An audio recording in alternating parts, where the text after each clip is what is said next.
તો દાહોદની 22 વર્ષીય રાજવી કડિયાએ રાષ્ટ્રીય સ્તરે દાહોદ અને ગુજરાતનું ગૌરવ વધાર્યું છે। દિલ્હી ખાતે રાષ્ટ્રીય યુવા મહોત્સવમાં રાજવી કડિયાને રાષ્ટ્રીય યુવા આઇકોન પાથ બ્રેકર તરીકે વિશેષ આમંત્રણ મળ્યું હતું।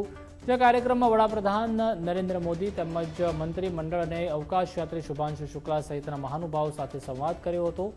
રાજવી કડિયાએ કાર્યક્રમમાં દેશભરમાંથી આવેલા 3000 યુવાઓને પ્રેરણારૂપ તરીકે સ્ટાર્ટઅપ કેપિટલ બનાવવાનું માર્ગદર્શન આપ્યું હતું। કાર્યક્રમમાં રાજવી કડિયાએ રાજ્ય સ્તરે પ્રથમ ક્રમાંક પ્રાપ્ત કર્યો હતો। રાજવીએ યંગ નેતૃત્વ, વક્તૃત્વ, સામાજિક પ્રભાવ અને સમુદાય વિકાસ ક્ષેત્રે 500થી વધુ પુરસ્કાર, સન્માનપત્રો પ્રાપ્ત કર્યા છે।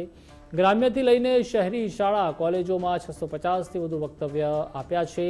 શાળા કોલેજોમાં સેમિનાર, માર્ગદર્શન સેમિનાર અને સંચાલન કર્યું છે। રાજ્ય સ્તરે દાહોદ વતી 48 વખત તો રાષ્ટ્રીય સ્તરે ગુજરાત વતી 18 વખત પ્રતિનિધિત્વ કર્યું છે। રાષ્ટ્રીય યુવા સાંસદ મહોત્સવમાં રાજ્ય વિજેતા તરીકે દિલ્હી ખાતે સંસદ ભવનમાં સંસદીય વક્તા તરીકે પ્રતિનિધિત્વ કર્યું હતું। ખુશી એટલી બધી ખુશ થયું છું કે મારું મન ભરાઈ ગયું છે આજે, કારણ કે આટલી બધી અચીવમેન્ટ મેં સ્વીકારી નથી, કારણ કે અમે નાના પાયાના મા બાપ છે, મજૂરી કરીને અમે બંને ઘર ચલાવીએ છીએ ને જે એક માત્ર દીકરી છે મારી, તેને આટલે બધા શિખર પર પહોંચાડવાની અમારી તાકાત નથી, પણ અમે જો લઈને એની મહેનત, એની બુદ્ધિ, એની સક્ષમતાથી એવી આગળ પહોંચી છે જે અમે પણ શક્ય નથી કરી શકતા કે કઈ મારી છોકરી આગળ કઈ જશે। અમને તો એમ કે જગ્યાને કે આ જગ્યાએ જશે, આટલું ભણી એને કરી પછી શાદી કરાવ, પણ એવું નથી। અમારે કે ભણાવી છે એટલે અને જે સપનું છે એનું એ જ પૂરું કરાવવું છે। દાહોદની રાજવી કડિયાએ નેશનલ યુથ આઇકોનનો જે ખિતાબ મેળવ્યો છે, અનેક જે એવોર્ડ અને સર્ટિફિકેટથી સન્માનિત થઈ છે। આજે દાહોદ માટે ગૌરવની વાત છે, દાહોદનું ગૌરવ વધ્યું છે। રાજવી, આ જર્ની ક્યાંથી શરૂ થઈ હતી અને અત્યારે કેવું ફીલ કરો? મુખ્યત્વે હું જ્યારથી શાળા કક્ષાએ હતી ત્યારથી હું વિવિધ પ્રવૃત્તિઓમાં ભાગ લેતી હતી।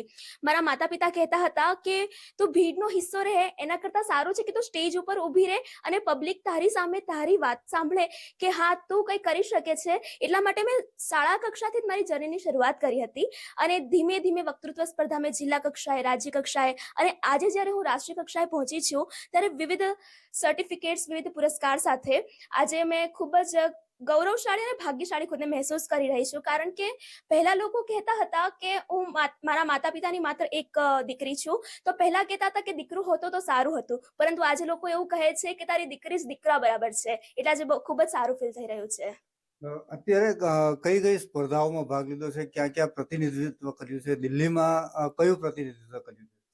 મુખ્યત્વે 2023થી મારી રાષ્ટ્રીય કક્ષાની સફર શરૂ થઈ હતી, જ્યારે ગુજરાત રાજ્ય કક્ષાએ મેં ગુજરાત યુથ પાર્લામેન્ટમાં મેં વિનર બની હતી, ત્યારે મને મોકો મળ્યો હતો કે ભારતીય સંસદની અંદર હું ગુજરાતનું પ્રતિનિધિત્વ કરી શકું અને ત્યારબાદથી મેં દિલ્હીમાં પાર્લામેન્ટ, નેશનલ યુથ ફેસ્ટિવલ 3 વખત અને આજે જ્યારે વિકસિત ભારત યંગ લીડર્સ ડાયલોગમાં ગત વર્ષ 2025માં પણ મેં મુખ્યત્વે એન્કર અને ડિક્લેમેશનમાં પાર્ટિસિપેટ કર્યું હતું, જ્યાં આપણી G20ની સમિટ થાય છે ત્યાં મને મોકો મળ્યો હતો કે હું મારું વક્તવ્ય આપી શકું અને ગુજરાતને રિપ્રેઝેન્ટ કરી શકું। અને આ વખતે જ્યારે વિકસિત ભારત 2026ની અંદર મને પાથ બ્રેકર યુથ આઇકોન તરીકે અને સ્ટેટ ચેમ્પિયનશિપ જીતીને making India startup capital of the world આ ટોપિક પર મેં મુખ્યત્વે ભારતના તમામ યુથ સામે અને એના ડોમેન એક્સપર્ટ સામે મારા આઈડિયાઝને પ્રેઝન્ટ કર્યા હતા।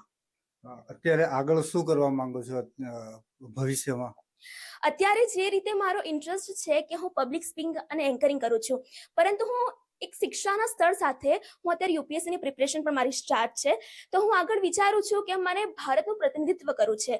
હું વિચારું કે વૈશ્વિક કક્ષાએ હું અત્યારે મેં બ્રિક્સ સમિટમાં ઓનલાઈન પણ હાજરી આપી હતી અને હું એક ડિપ્લોમેટ તરીકે ભલે યુપીએસસીના થ્રુ કે યુનાઇટેડ નેશન સાથે કનેક્ટ થઈને હું ભારતનું પ્રતિનિધિત્વ વૈશ્વિક સ્થાન પર કરવા માંગુ છું।